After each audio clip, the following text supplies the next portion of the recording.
Welcome to my vlog. So si Toto may dalang tubo.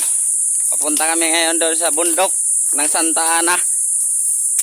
So ayos namin yung gripo. Ang hirap kasi dito na walang tubig na to. So yan.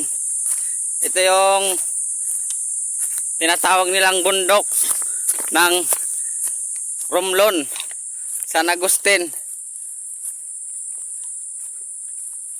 Ang hirap dito pag walang tubig, ang layo ng Igiban.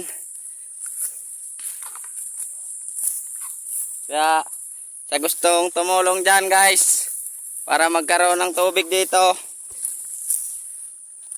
magpadala kayo dito ng mga equipment, yung backhoe, bulldozer,